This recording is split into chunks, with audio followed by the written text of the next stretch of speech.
multiplayer, that I have studied the working of dual port network,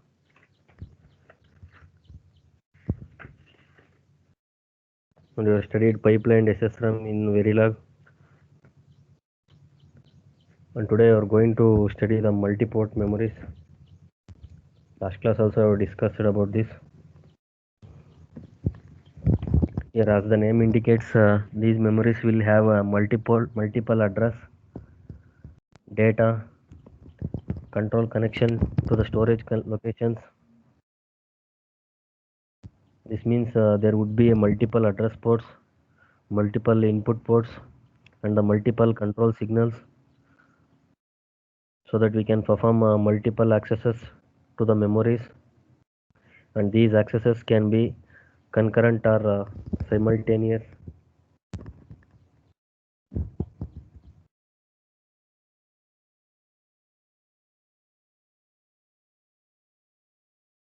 And it can perform many operations concurrently, as there are address inputs.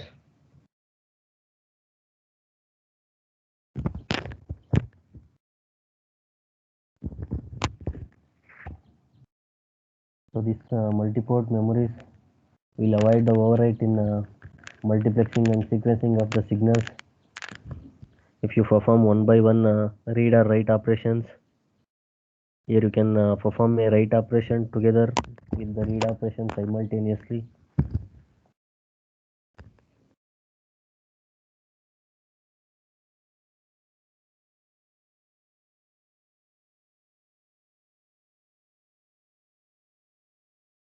So in this case of scenario where there are two systems, one is data producer and the data consumer. Here the producer will have a rate, the output rate, which is higher than the consumer. Under a such scenario, we can make use of multi-port memories.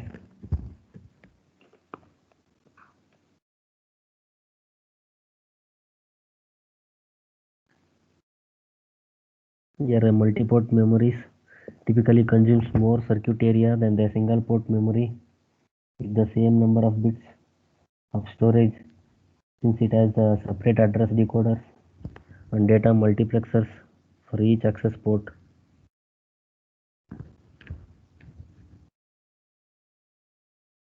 Here the only internal storage cells of memory are shared between the multi-ports. Through the additional wiring is needed to connect the cells to access the ports.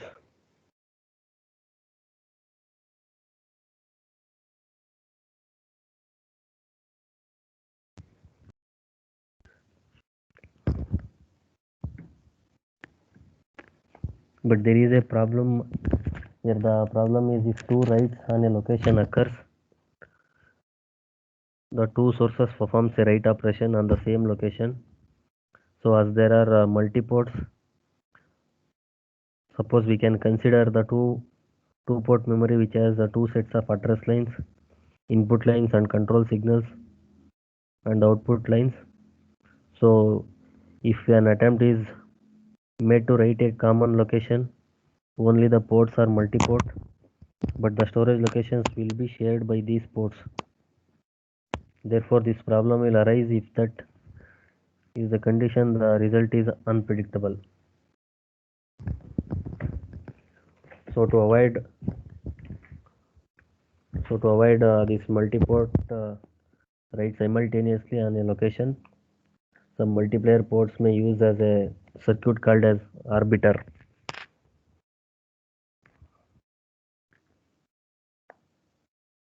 which will called the attempt to be write a single location simultaneously. Next, we are going to study the FIFO memories. Here, this is an important variant of this multi-port memory, that is first in, first out.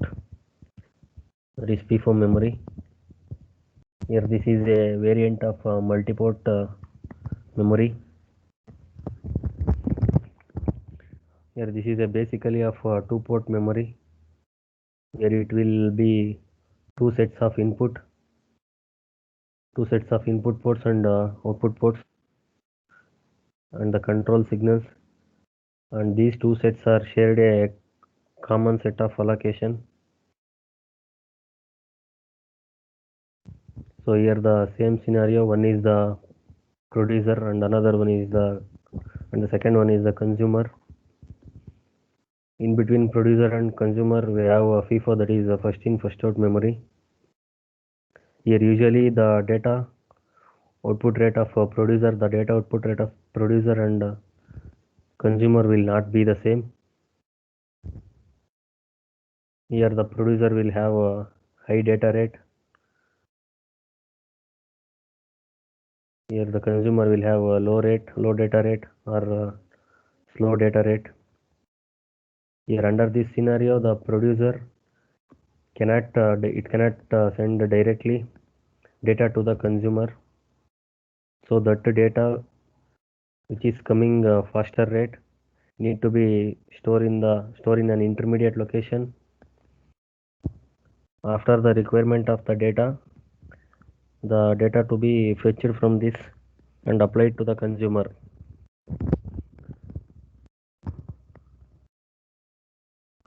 So here we can't send data directly to the consumer, so that the data is coming faster rate need to be stored in an intermediate location. So after the requirement of the data, here the data is to be fetched from this and applied to the consumer whenever the data is required.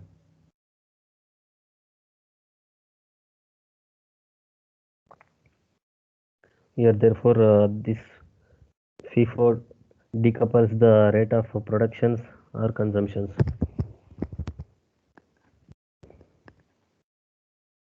Next here how to implement this FIFO. Here as I already told, this FIFO is a variant of dual port memory. Here we can make use of circular buffer in this fashion.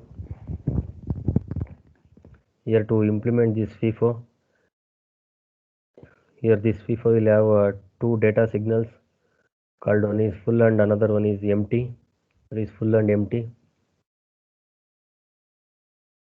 Here the full will be high when the write address and the read address are same. Here the full is going to high when the write address and read address are same.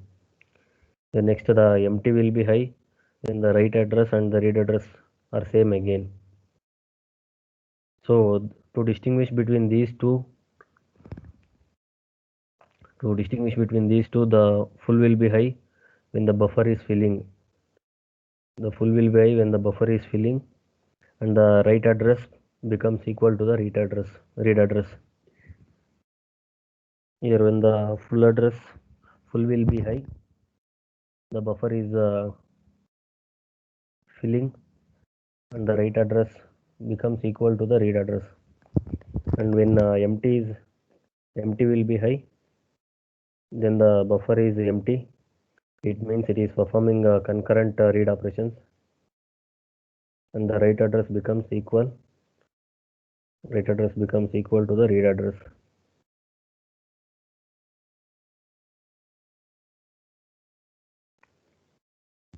Yeah, this is an example. Through this example we can understand how this FIFO will works. Copy this example, FIFO data path. Everyone copy this.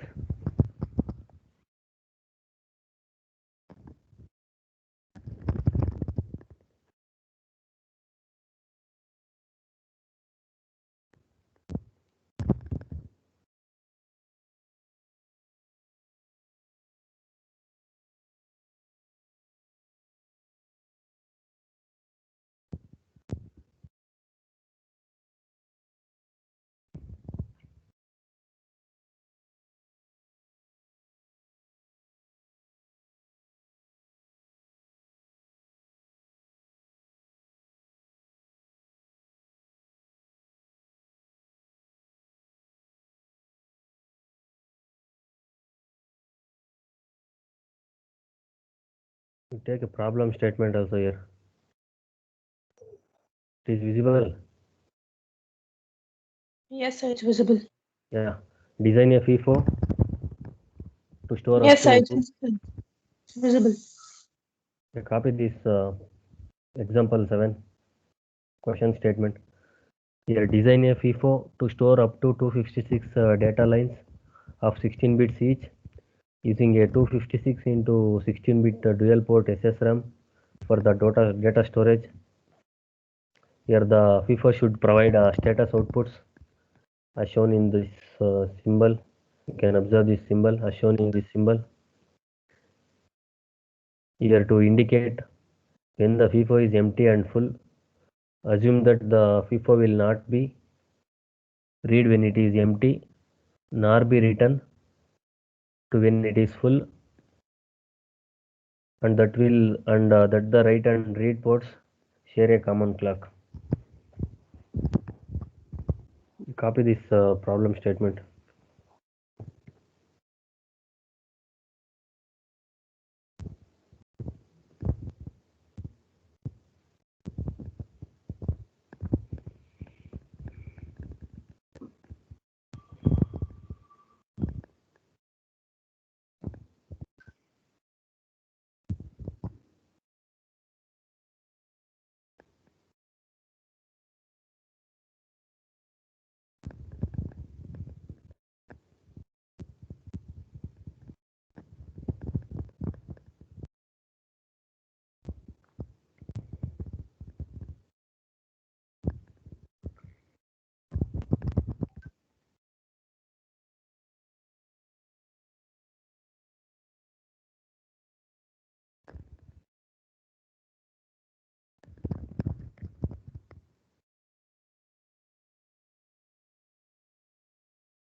Copied everyone.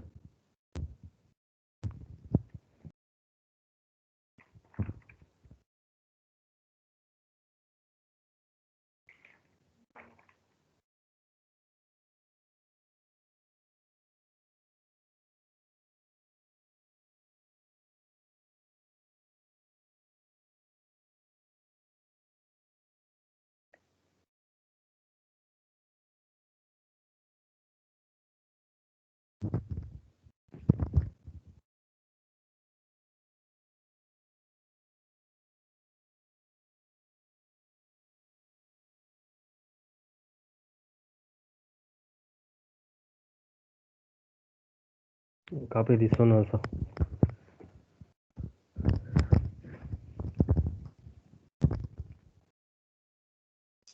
Slide is not visible, sir. Which one, ma?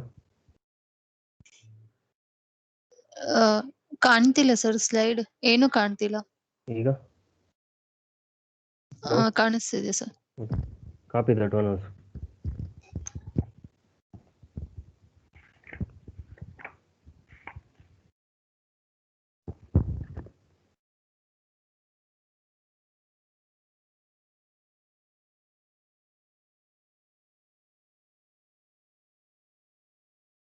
This is a figure is an example of data path for FIFO using a dual port memory.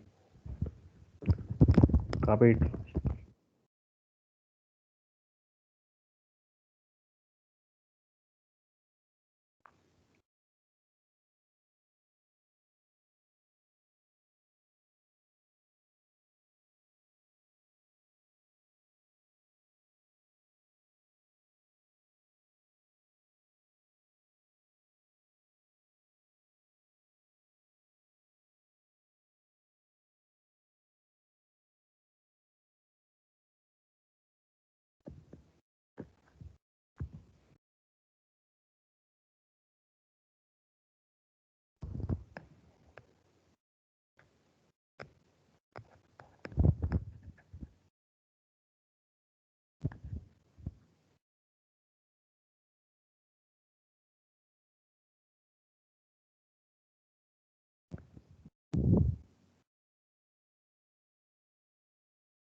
Completed, sir.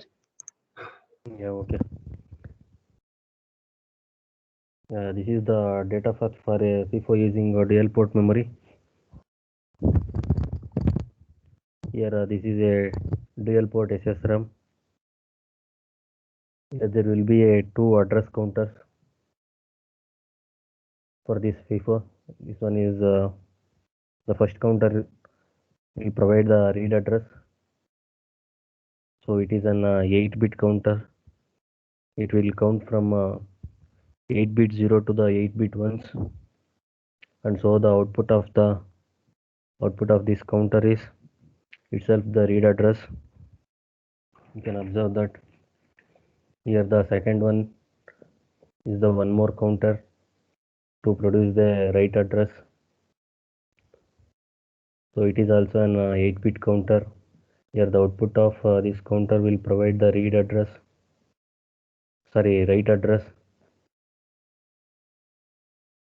So the output of this counter is connected to the address write, that is a underscore WR for this dual port SSRAM. Here the output of the first counter is connected to the A underscore RD, that is the address read for this dual port SSRAM.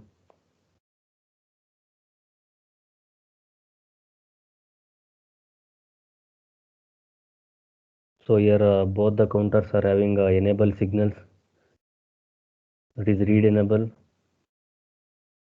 which is used, it is enabled to enable this counter to generate the next address or next count. Here the write enable is used to enable this counter to generate the next write address or next count. Here the reset of both the counters are common. Reset for both the counters are common. Here the both counters are sharing the common clock. We can observe this. Both the counters are sharing the common clock as it is described in the problem statement.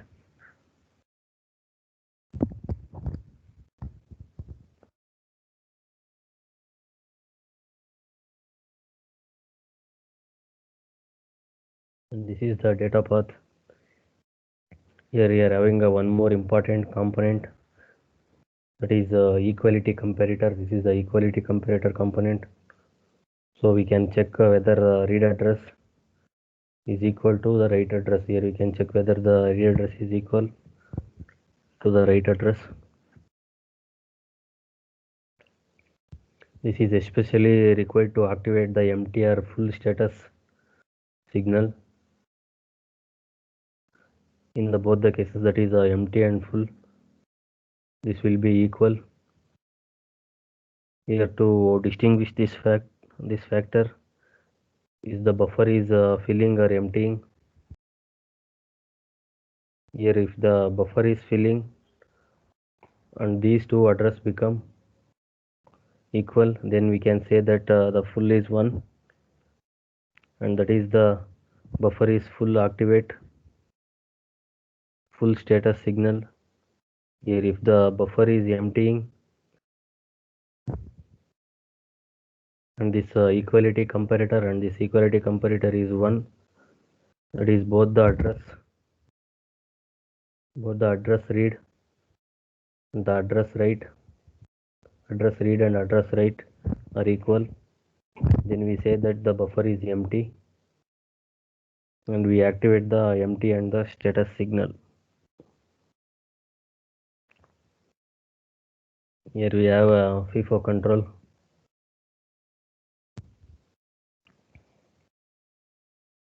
You can observe this. This is the emptying and filling states. As we know, we have a 2 port in the digital system. One is the data path and the control section. So this is the design of an control section. Here the control session is debited by this finite state machine. Finite state machine state transition diagram. This is the state transition diagram. Here it is having two states. One is emptying and filling. So the first state is emptying. Here this emptying means there are concurrent read attempts. Here the filling means there are concurrent write attempts. Emptying in the sense it is read attempts. Filling means it is the concurrent write attempts. And there are no concurrent read simultaneously.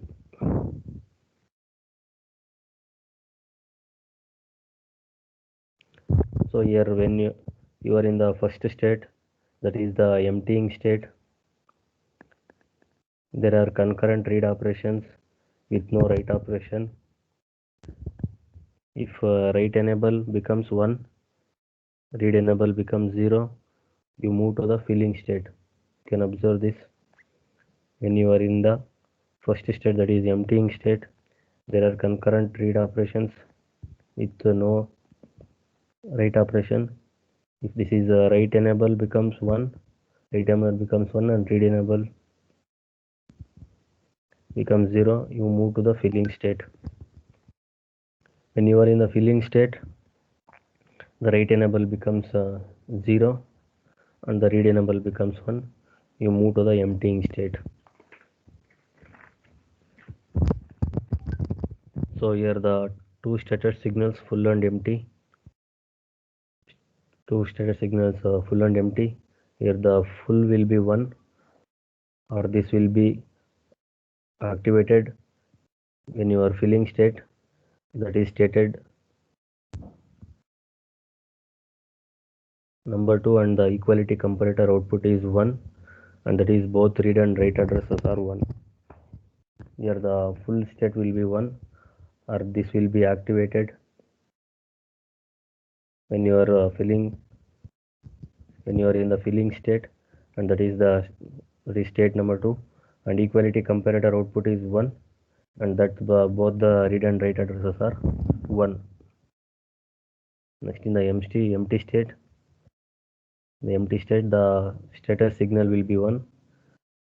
When you are in the first state, the status signal will be 1 when you are in the first state, that is the empty state, and the addresses for both read and write operations are equal, and the addresses of both read and write operations are equal. So that is the output of equality comparator is 1, then the empty state will be high.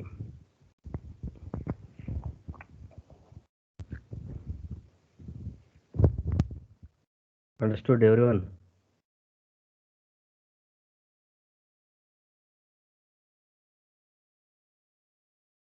ಅರ್ಥ ಆಯ್ತಾ?